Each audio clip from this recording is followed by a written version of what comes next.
Salut à tous. Ableton Live a été mise à jour en version 12.2. Dans cette vidéo, nous allons passer en revue les nouvelles fonctionnalités du logiciel. Si ce n'est pas déjà fait, pensez à vous abonner à notre chaîne DJ Network Formation pour avoir du contenu régulier en production musicale, mixage mastering, sound design, musique business ou encore DJing. C'est parti pour cette vidéo.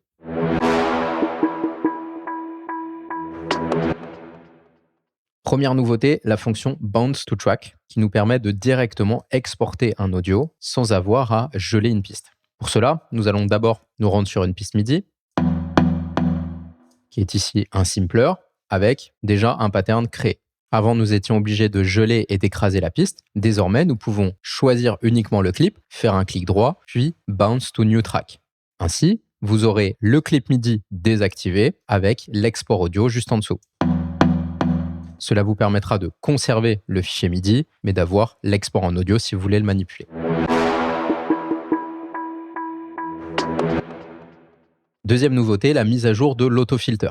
Vous le trouvez dans les effets audio d'Ableton et vous avez maintenant une refonte du design de celui-ci. Nous avons toujours notre fréquence de filtration, notre résonance, etc. Mais l'avantage, c'est que désormais, nos modulations à l'intérieur du filtre vont s'afficher et vont faire bouger le filtre. Si nous souhaitons par exemple automatiser le mouvement du filtre grâce à un LFO, nous pouvons ouvrir le LFO, qui est un modulateur interne. Et si nous analysons désormais le filtre, nous voyons derrière la courbe de filtration bouger. Si nous augmentons la vitesse, nous voyons maintenant également cette courbe bouger. Vous avez donc une visualisation de ce qui se passe derrière, ce qui n'était pas le cas avant. De même, avec la fonction Envelope Follower, si vous l'ouvrez, vous voyez directement le filtre réagir à l'enveloppe du son, c'est-à-dire aux différences de volume.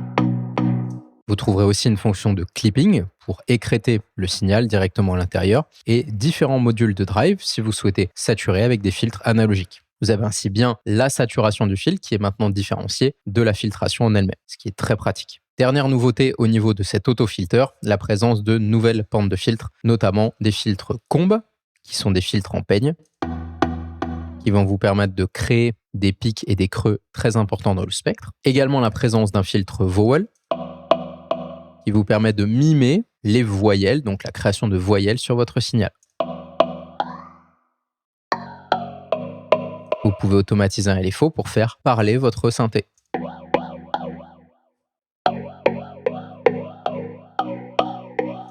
Nous avons ici un filtre resampling qui va ici détériorer le signal, donc downsampler, c'est-à-dire réduire la fréquence d'échantillonnage, et nous pouvons la manipuler avec ce filtre. Enfin, la présence d'un filtre DJ. Quand vous allez vers la droite, vous avez un low cut, et vers la gauche, un high cut. La mise à jour de cet autofilter sera très utile, notamment si vous faites du sound design. Troisième nouveauté, la mise à jour de la bibliothèque d'Ableton. Vous pouvez maintenant créer vos propres catégories en plus des collections auparavant disponibles. Vous pouvez choisir dans les plugins le tag filtre qui automatiquement va aller chercher les bons plugins. Mais vous pouvez, plutôt que d'accéder à ce filtre via la section plugin, carrément créer une nouvelle catégorie filtre. Pour cela, vous pouvez cliquer juste ici sur le plus et vous aurez désormais une nouvelle catégorie filter. Vous pouvez cliquer droit et changer l'icône comme renommer cette collection. Ainsi, vous pouvez classer vos plugins par type de plugin, mais vous pouvez le faire sur tout ce qui est dans votre bibliothèque, pas uniquement les plugins. Si vous allez dans les sons, par exemple les sons de basse de la bibliothèque, vous pouvez plutôt que passer par le filtre basse et la catégorie son, aller directement ici, faire plus, et donc vous avoir directement tous vos sons de basse prêts à l'emploi. Vous allez donc gagner du temps en réorganisant votre bibliothèque. Nous notons aussi la présence de l'éditeur de taille. Vous pouvez ainsi trier beaucoup plus rapidement vos différents instruments ou plugins ou même samples via cet éditeur de tag et vous pouvez même en rajouter. Quatrième nouveauté, la possibilité de modifier des automations avec votre clavier d'ordinateur. Pour cela, ouvrez votre panneau automation et sélectionnez une automation. Par exemple ici, notre wet. Vous pouvez vous déplacer maintenant dans l'automation et faire entrer pour créer un point. Le point sélectionné, vous pouvez le déplacer facilement et une fois déplacé, refaire entrer. Vous pouvez faire la flèche de droite, à nouveau faire entrer pour créer un deuxième point et le bouger vers le haut ou vers le bas avec les flèches du haut et du bas.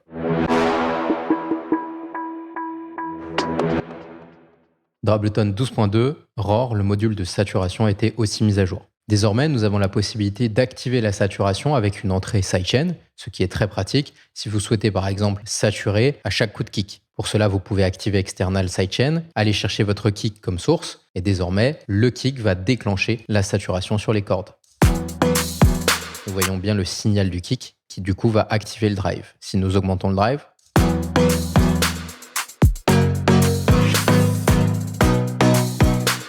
vous pouvez faire déclencher la saturation par n'importe quelle piste externe. Nous notons aussi la présence d'un nouveau routing avec ici le délai qui va correspondre à cette valeur juste ici. Vous allez donc pouvoir saturer indépendamment le signal direct du signal retardé du nombre de millisecondes ou du temps spécifié juste ici. Si nous augmentons le délai juste ici,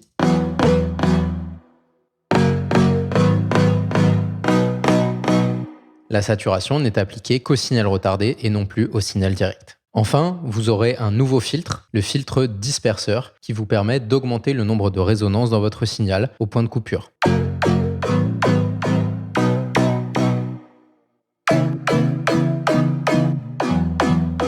Vous créant ainsi des résonances qui peuvent vous permettre de donner de l'attaque à vos sons. Du côté du synthétiseur MELD, disponible dans les instruments, vous aurez maintenant un nouveau mode appelé Chord. Comme son nom l'indique, il vous permettra de jouer avec une seule note, plusieurs notes en même temps, ce qui vous évitera d'avoir à utiliser l'effet MIDI-chord d'Ableton. Vous pouvez le transposer en demi-ton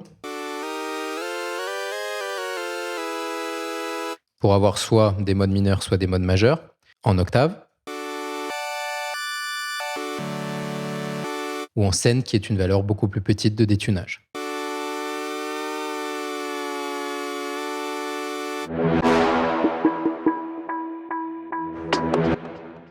Dans la section LFO du synthétiseur MELD, vous aurez un nouveau mode FX appelé Scrambler. Ce Scrambler vous permet d'avoir des formes un peu particulières de LFO. Pour moduler un paramètre avec le Scrambler, vous pouvez vous rendre dans la matrix, puis sélectionner du coup le LFO choisi, ici LFO1 FX, et moduler le paramètre de votre choix. Si vous souhaitez moduler la fréquence, vous pouvez cliquer sur la fréquence et ensuite ouvrir la modulation. Vous aurez ainsi cette modulation appliquée à votre filtre. Voici pour les fonctions principales d'Ableton 12.2. La mise à jour est bien évidemment gratuite pour tous ceux qui possèdent déjà la version 12 du logiciel. Bonne production à tous.